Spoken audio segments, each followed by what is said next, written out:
Club down by 3, but they've battled back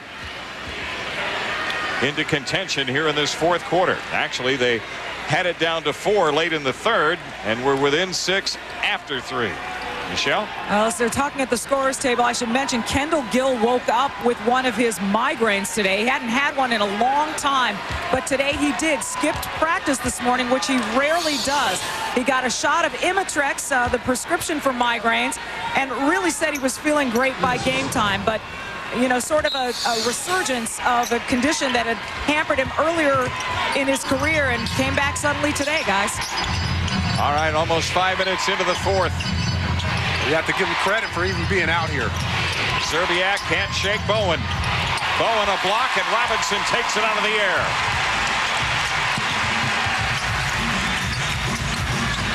Ginobili finding Bowen. And since Coach Pop read the riot act to him, they're a little reluctant to pull the trigger on a 3. Robinson in deep, swatted away by Garnett, but a foul called. Oh, you see that now Kevin Garnett is all over David Robinson. And this is a time where Tim Duncan can take advantage of the lesser defenders on him. That's 3 fouls on Garnett. Claxton to the bench. Tony Parker returns for the Spurs.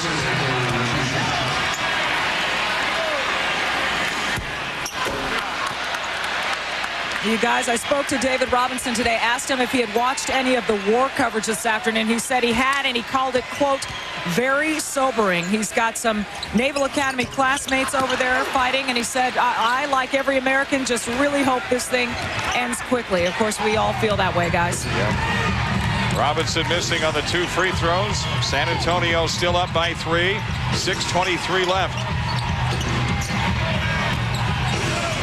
And during the national anthem, Jim, he was standing at attention. He always does. Always. Zerbiak hits the shot out of the corner. 78-77. Wally Zerbiak's got 14. 10 of them in the second half. And that's why you cannot leave him wide open. He's just too good a shooter. Parker pulled the double team out on the court. Duncan defended in a double team in the post. Bowen left open. That's a 3. Bruce Bowen delivers. And that's his shot, Jim. He loves that corner 3. Got to look at one earlier, but he had to rush it. When he has time to look at it, he knocks it down. Mark Jackson down the lane, got turned away at the rim by David Robinson, but a foul called, and Jackson will be on the line. That's a big-time block. You're talking about a guy in David Robinson who's near the top of the all-time blocks in this league. See, Wally Zerbiak wide open in the corner. You cannot leave him wide open.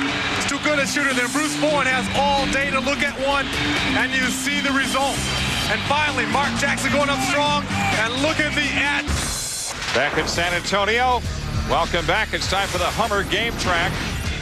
The MVP candidates, Garnett and Duncan, playing like it tonight. Garnett flirting with a triple-double, 20 points, 12 rebounds, 8 assists. Tim Duncan, 22 points, 9 rebounds. Second half surge by Minnesota, 59% in the second half to 31%. But David Robinson. Now watch him come out of nowhere here. He just takes that right out of Mark Jackson's hands. You watch this in slow-mo. I mean, that is about as crisp as it comes. That is a clean block. Yep. A foul was called nonetheless. 2,939 career blocks, the 4th most in NBA history for David Robinson.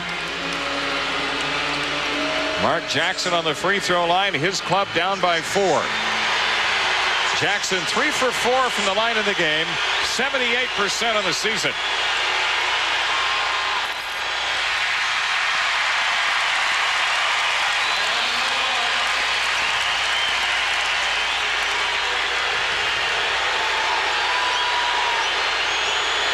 $18,797 hooted up at the SBC Center. Jackson again. Shoots in the silencer. It's a 3-point game. Tony Parker at the controls for the Spurs. Troy Hudson guards him. Duncan operating high against Garnett. That's their high-low play where they run a pick and roll for each big guy. Tim Duncan gave up on it too early. Ginobili caught from behind by Peeler, but into the hands of Duncan for the jam. Yeah, and sometimes you get a little lucky because that ball popped right into Tim Duncan's hands. 24 points for Duncan. He was limping coming back up the court. 83-78. A 5-point advantage for the Spurs. Hudson to Jackson off the dive, and another foul called. Mark Jackson back to the line again. Here's that previous play. You have Ginobili penetrating, and Tim Duncan's there at the right place at the right time. Here he is setting the screen, rolling to the bucket. I don't know if that was a pass or a mishandled shot. Mark Jackson on the line. That foul on Bowen was his 5th. Here it is again. The penetrator extraordinaire. He lost that ball. It was blocked from behind, I thought, by Peeler. The Spurs caught a break. Mark Jackson has delivered some big free throws late for the T-Wolves, but he misses that one. Robinson the rebound. 4:45 for regulation. Peeler gets out on Ginobili. Ginobili hangs the shot up out front. Loose ball rebound to Zerbiak. Anthony Peeler having some problems in the corner and lost it out of bounds. Well, they catch another break because Ginobili takes really a wild shot. And that shows you that inexperience. But fortunately for the Spurs, they're able to get the ball back. Minnesota makes a change. Joe Smith is back on. Mark Jackson is out.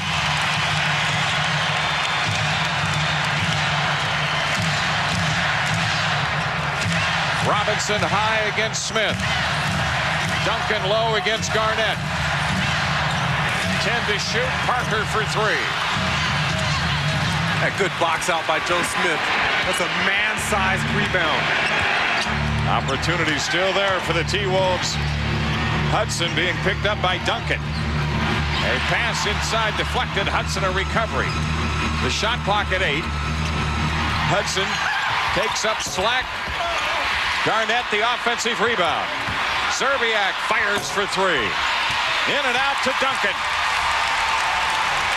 These teams are going at it.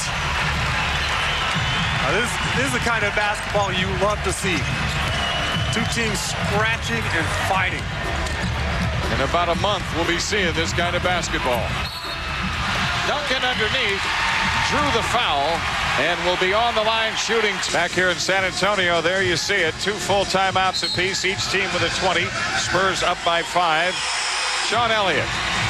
San Antonio's a better club than they've been the last year or two. Minnesota's a better club than they've been the last year or two. Dallas is probably better than they were last year. Yes. Sacramento's better than they were last year. My question is, with the Lakers due in here Sunday, how do the Lakers get their way through the West to get back to the finals? By riding the big 2.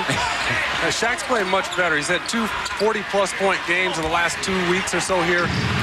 And if he's healthy and he gets it going in the playoffs, there's not a lot you can do about it. And furthermore, if you have Kobe Bryant who comes alive, I mean, you're asking an awful lot of all the teams in the Western Conference. Right now, the way things look, the Lakers would have to work their way through as Peeler connects for 3. San Antonio, Sacramento, and then Dallas. Well, if it shapes out where they get the number 6 spot and San Antonio's in the 3rd spot, I mean, that's a monstrous first-round matchup. Ginobili for 3. Jackson the long rebound. 2:45 left and a 2-point San Antonio lead. Jackson tries out a 3, an air ball. Peeler lets it skip and go out of bounds, and the Timberwolves have it with a chance to tie. Well, he's got to shoot that ball because Joe Smith is just sitting back in Tim Duncan's lap. So he really doesn't have a choice. It's almost impossible to make that entry pass when you have Kevin Garnett behind Duncan and Joe Smith fronting him. That was Smith going down off the ball. 10 on the shot clock. Garnett sends it on to Peeler. Peeler trying to shake Jackson. 5 to shoot. Smith along the baseline. Hits the shot to pull Minnesota even. A big-time shot by Joe Smith. 6 points for him. He just showed patience on that possession. They did not panic, and they still got a good shot out of it. Less than 2 minutes for regulation. Duncan surrounded. Tries to work his way free. The shot won't count. A foul called before the shot. Oh, KG just lost vision that time on that double team. He had his back turned to Tim Duncan. And first off, he's just doing an excellent job here, wrestling Tim Duncan, not letting him get the ball in the position he wants. But when he loses vision there, that allows Tim Duncan to get outside of that double team and be more aggressive late. I know he's unselfish, but he is the man. Tim Duncan didn't even give up that ball after he got double teamed because he knows that it's his time. The 2 free throws by Duncan, putting the Spurs up by 2. Coming up next on Game 2, the Wizards opening a road trip in Phoenix. Both teams needing a win. Zerbiak to Smith for the 2-hand jam. And Joe Smith knows exactly what to do with it. I mean, he put it down like no one else's business. 86-86 with 1:25 left in regulation. See, Minnesota in a little bit of a zone right now. The shot clock is at 7. Parker against Hudson. Ginobili under pressure. Duncan the offensive rebound. A shovel for Ginobili. The jackknife shot won't go. And Garnett has it as the Timberwolves are looking for the lead. Yeah, I would have liked to see Tim Duncan shoot that basketball. He got the ball about 4 or 5 feet away from the bucket and no double team. Perfect opportunity to take the ball up again. Hudson from the baseline, and Minnesota has its first lead of the game. Yeah, give them all the credit in the world. They have not even played nearly their best game, and they've managed to claw and battle their way back into this thing by playing hard-nosed, tough defense and knocking down gutsy shots down the stretch. 10 on the shot clock for Duncan. He lost it along the baseline. Tim Duncan went out of bounds with 31.6 left in regulation. The Timberwolves have it. He really didn't have a lot of space to turn along that baseline. Got the ball too far or too close to the baseline to make that move. Troy Hudson. Checked by Parker. The shot clock at 14. A little better than 7 difference. Hudson with 5 to shoot. Smith gives it up to Garnett. Garnett fires for 3. The long rebound to Hudson with 5 seconds left. Hudson trying to get free, but he's caught by Parker for the foul with 2.5 seconds left. Wow. What a possession. Troy Hudson, one of the better free throw shooters in the NBA, 91%. When you need a big rebound, somebody needs to go and grab that basketball. Troy Hudson alert and beating everybody to the punch. And Hudson hits the free throw. Here's the big one here. This means 2 possessions. If he knocks his shot down, this is going to be a gigantic win for this Minnesota Timberwolves team. They need wins like this coming down the stretch. Duncan the rebound and a timeout taken with 2.2 left. San Antonio is still alive. Needing a 3 to tie.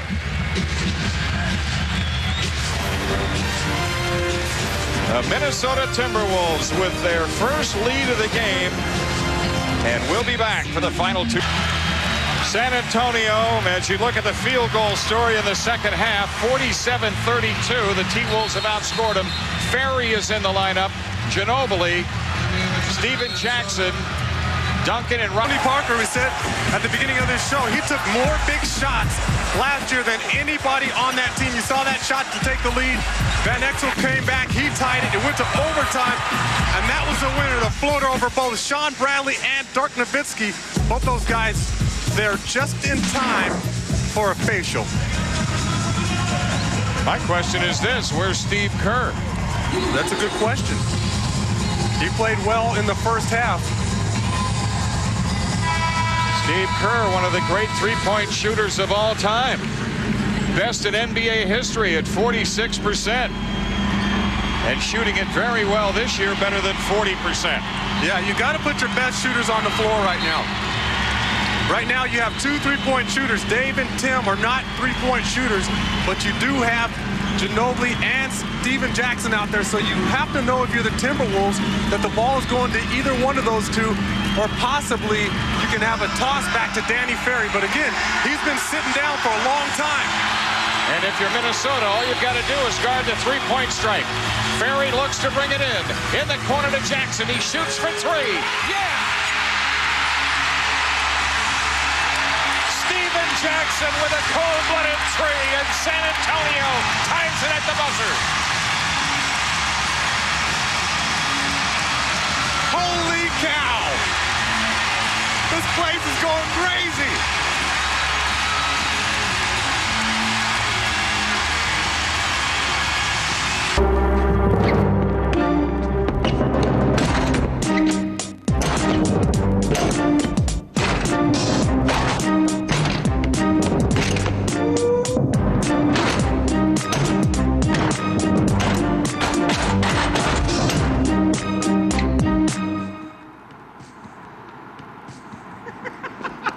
Time here in San Antonio, and Sean Elliott, you ought to know this play.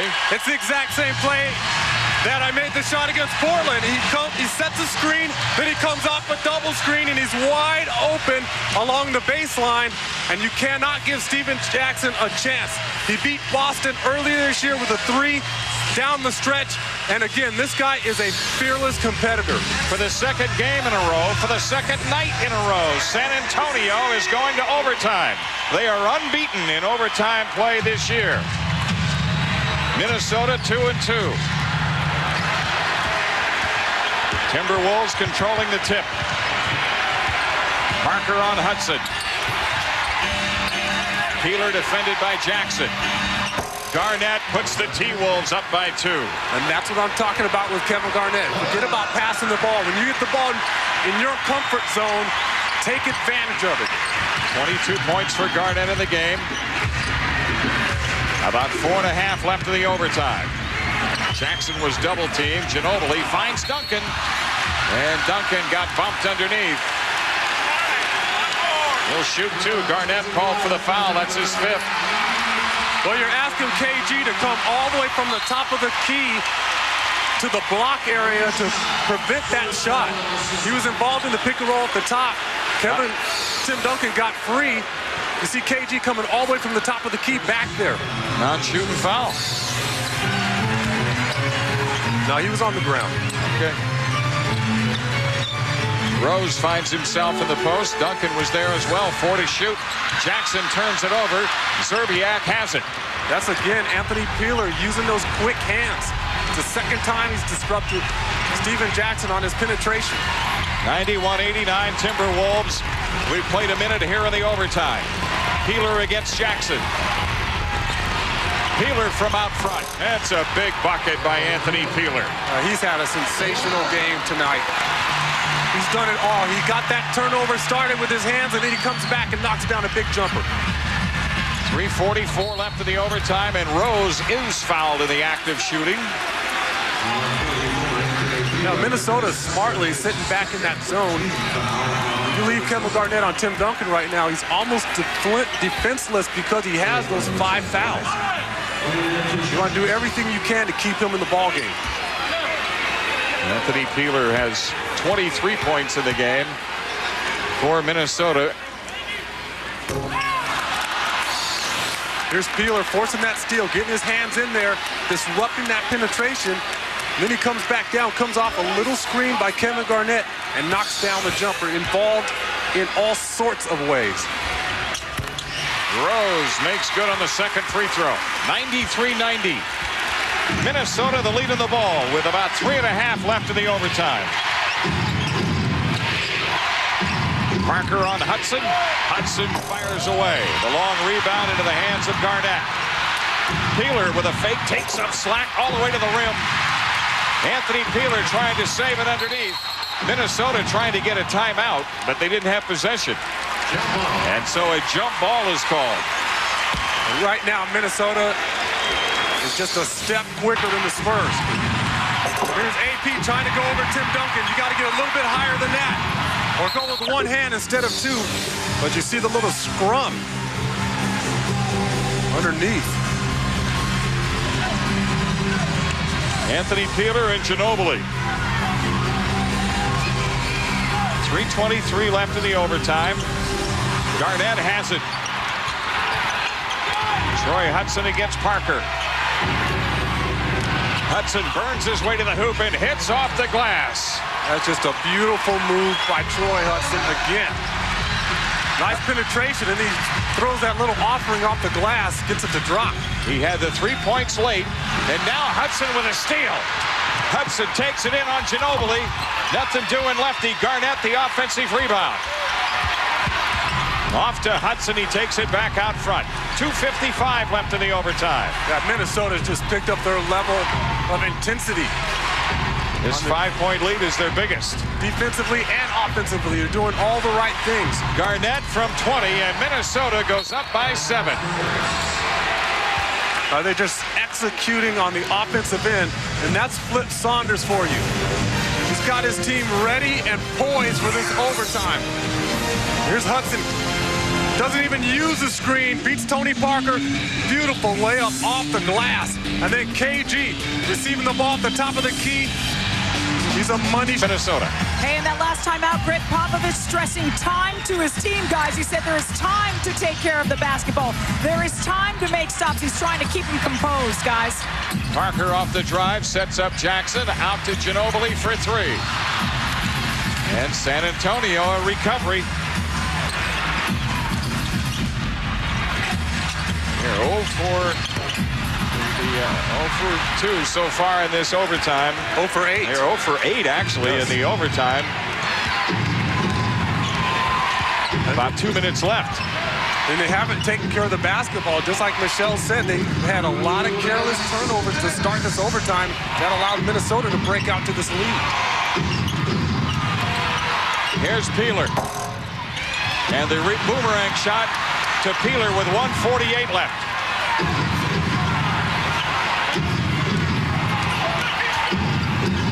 Hudson double team.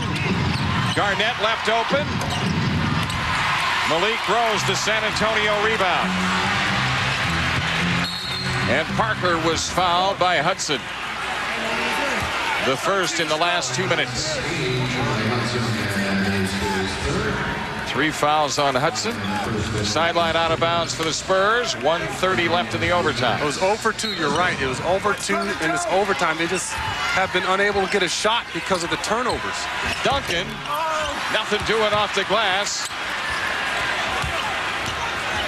And now Minnesota can really use some clock each possession. Well, you may be looking at a tired Spurs team. They went into overtime last night in Dallas, and to ask them to battle against this Minnesota Timberwolves team and then go into overtime again, looks like they've kind of lost their focus. And Troy Hudson may have sealed the deal right there. 99. His career to get the Wizards into the playoffs. Tim Duncan in a must-score trip delivers. 31.1 left. It's a 5-point game now. Zerbiak trying to shake the defense in the backcourt, and the Timberwolves will dribble it out. Taking the final seconds off the clock. Their 45th win of the year against 26 losses. They split the season series with San Antonio. The Spurs record drops to 48-20 with this loss tonight. And their home record drops to